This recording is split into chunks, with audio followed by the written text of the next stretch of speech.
Hello guys, मेरा नाम गणेश है। आप देख रहे हैं द नॉलेज ब्यूरो। स्वागत है आप सभी का एक नई वीडियो में। भारत में हर साल 5 सितंबर को शिक्षक दिवस मनाया जाता है। यह देश के पहले उपराष्ट्रपति और पूर्व राष्ट्रपति, विद्वान, दार्शनिक और भारत रत्न सम्मानित डॉक्टर सर्वपल्ली राधाकृष्णन जी के जन्म के रूप में मनाया जाता है। इनका जन्म 5 सितंबर 1888 में हुआ था। सो गाइस, आपको लगता होगा कि 5 सितंबर शिक्षक दिवस के रूप में मनाया क्यों जाता है। आइए जानते हैं। सर्वपल्ली राधाकृष्णन ने भारत के दूसरे राष्ट्रपति के रूप में कार्यभार संभाला, तो उनके छात्र 5 सितंबर को एक विशेष दिन के रूप में मनाने की अनुमति मांगने के लिए उनके पास पहुंचे। तब उन्होंने कहा, मेरा जन्मदिन अलग से मनाने की बजाय अगर इस दिन को शिक्षक दिवस के रूप में मनाया जाएगा तो मुझे गर्व होगा। डॉक्टर सर्वपल्ली राधाकृष्णन जी का अंतिम लक्ष्य शिक्षा के रूप में यह था कि विद्यार्थियों का ज्ञान के प्रति समर्पण और निरंतर सीखते रहने की प्रवृत्ति रखना। आइए जानते हैं सर्वप्रथम सर्वपल्ली राधाकृष्णन जी के बारे में। यह भारत के प्रथम उपराष्ट्रपति और द्वितीय राष्ट्रपति रहे। इनका कार्यकाल 1952 से 1962 तक 10 वर्षों तक रहा।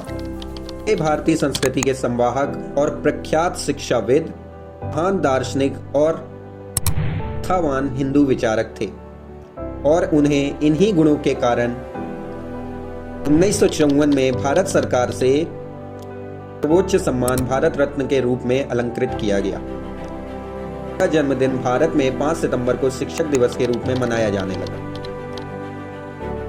इनका जन्म मद्रास प्रेसिडेंसी आशी ब्राह्मण परिवार के साधारण से परिवार में हुआ था। ये पुरखें पहले सर्वपल्ली नामक ग्राम में रहती थी। इनके पिता का नाम सर्वपल्ली व्यास विवाह था, माता का नाम सीताम्मा था। इनका विद्यार्थी जीवन का बाल्यकाल एवं तिरुपति जैसे धार्मिक स्थल में व्यतीत हुआ। और जैसा कि गाइस मैं आपको बता दूं, इन्होंने 8 वर्ष वहीं व्यतीत किए शिक्षा के रूप में। पिताजी बहुत ही पुराने विचार के थे, बावजूद इन्होंने राधा कृष्णन जी को क्रिश्चियन मिशनरी संस्था लूथरन मिशन स्कूल तिरुपति में 1896 से 1900 तक विद्याध्ययन के लिए भेजा। अगले 4 वर्ष 1900 से 1904 के बीच इनकी शिक्षा वेल्लूर में हुई। इसके बाद मद्रास क्रिश्चियन कॉलेज में शिक्षा प्राप्त की।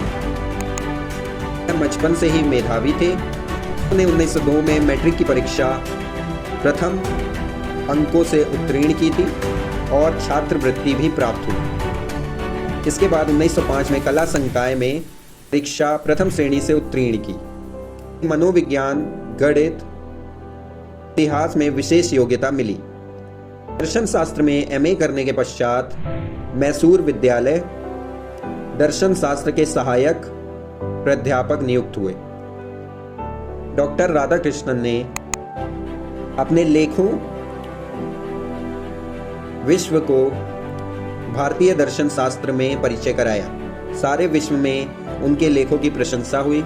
इनका विवाह 8 मई 1903 को 14 वर्ष की आयु में सेवा कामू नामक कन्या के साथ इनका विवाह हुआ।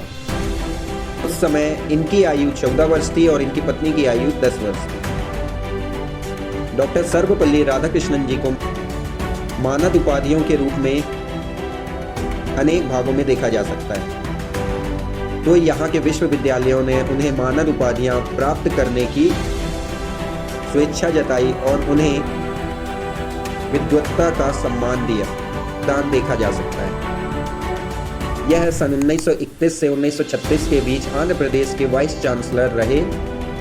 कलकत्ता विश्वविद्यालय के अंतर्गत आने वाले जॉर्ज पंचम कॉलेज के प्रोफेसर के रूप में 1937 से 1947 के बीच कार्य किया। सन 1939 से 1948 तक काशी हिंदू विश्वविद्यालय में यह चांसलर रहे। 1953 से 62 तक यह दिल्ली विश्वविद्यालय में चांसलर रहे। 1946 में यूनेस्को ने डॉक्टर सर्वपल्ली राधाकृष्णन जी को भारतीय प्रतिनिधि के रूप में अपनी उपस्थिति दर्ज कराई। सर्वपल्ली राधाकृष्णन जी की यह प्रतिभा भी थी कि स्वतंत्रता प्राप्ति के पश्चात उन्हें संविधान निर्मात्री सभा का सदस्य बनाया गया।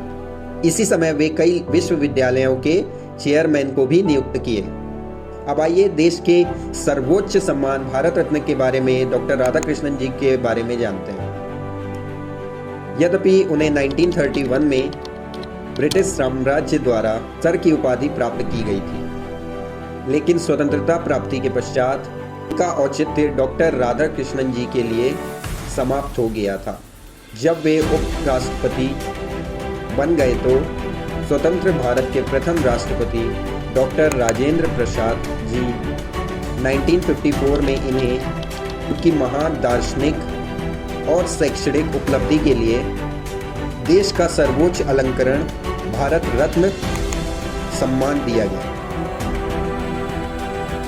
डॉक्टर राधाकृष्णन जी का स्वर्गवास 17 अप्रैल 1975 को हुआ था। डॉक्टर सर्वपल्ली राधाकृष्णन ने देश के महान व्यक्तित्व के रूप में अपनी भूमिका निभाई।